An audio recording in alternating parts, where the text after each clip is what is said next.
Good evening, everyone.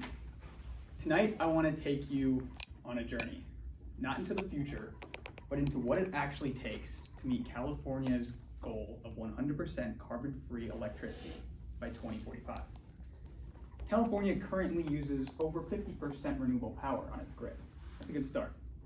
But energy demand is growing, and it's growing quick.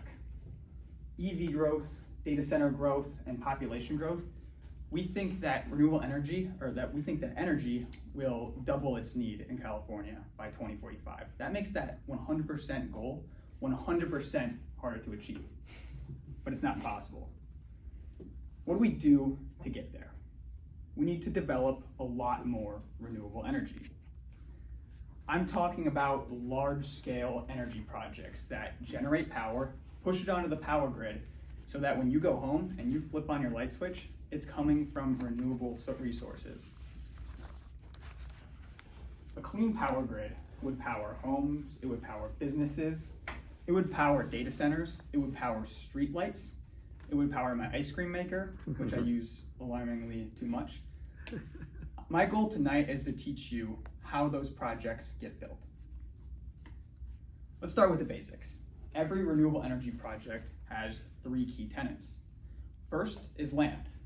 Second is a permit. And third is connecting to the power grid, the power lines you see above your house every day. The land is no small cookie.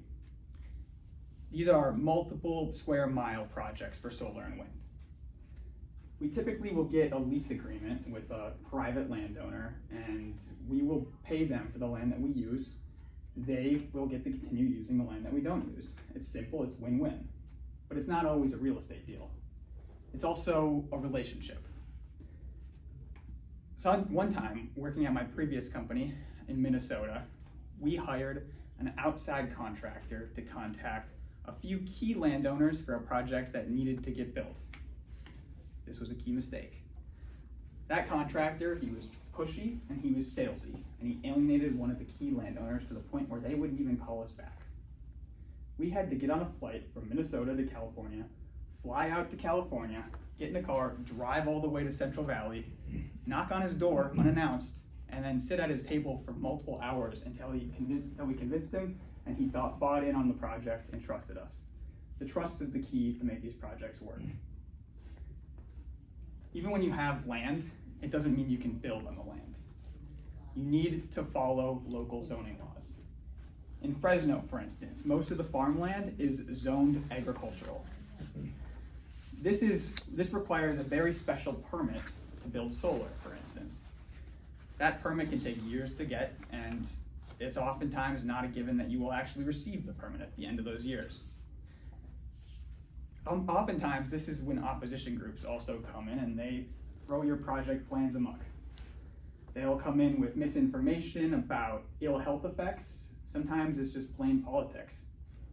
One time, I was at a permit hearing in Wisconsin for another one of my wind projects, and we were sitting there, and someone in the back of the audience stood up. He pointed at everyone at the company and said, "You're all a bunch of libtards," and he stormed out of the room. It was unique, but it shows how tense these things can get. Connecting to the power grid is the third key step, and that is very complicated, and it's the most frustrating part for developers like myself. You can have a perfect project, you can have a permit in hand, and eventually you might get an interconnection study late in the process that says you need to pay $50 million to upgrade the power grid. Your project is dead on arrival.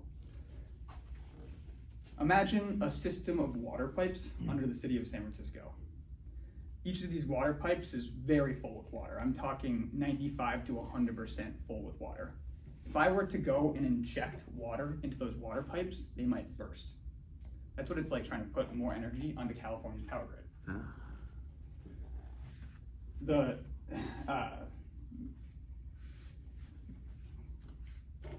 The same power grid, that power grid, the upgrades that need to be paid are often done by developers like myself. Our companies are the ones that are gonna have to pay for all of it. That's why if we're serious about meeting our renewable energy goals, the state needs to build more and upgrade more transmission lines across the state.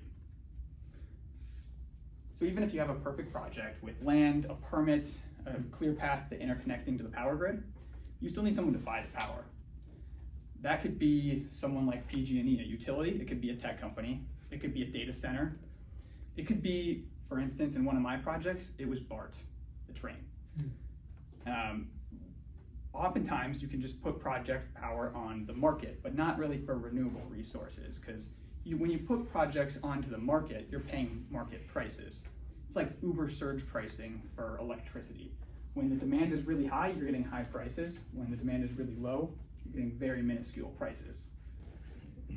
Putting a power project that's renewables onto the power grid without a contract, it's like driving an Uber Black and accepting normal Uber rates. It's just not sustainable.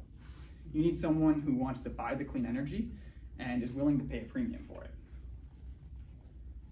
When it's all said and done, you could have a perfect project with everything that I've just mentioned in hand. And oftentimes, success is always dependent on external forces, like politics. 2022, President Biden passed the Inflation Reduction Act. This created massive tax incentives for renewable energy. Developers like myself, we could claw back 30 to 40% of our project costs through tax credits. For a $100 million project, that's $30 to $40 million boost. It activated a whole new wave of renewable development. There was a new bill that was proposed recently. It's dubbed the One Big Beautiful Bill. You might have heard of it. It will completely eliminate those tax credits. Developers like myself, we're scrambling to start construction before those tax credits go away completely. Will those tax credits, if they're eliminated, completely ruin renewable energy? No. There will still be more projects that get developed because a lot of them are cheap enough to work on their own. But it will create fewer projects and less innovation into future technologies. The world of renewable energy is complex and it's always evolving. To be successful, it requires a unique cocktail of strong relationships, local cooperation, interested buyers, and sometimes economic incentives. One thing is for certain, we need more good renewable energy projects if we're going to meet our goals. My hope is that one day, when you plug in your phone, or I turn on my ice cream machine again, that power we will know is sourced from renewable energy sources. Thank you. Thank you, Charlie.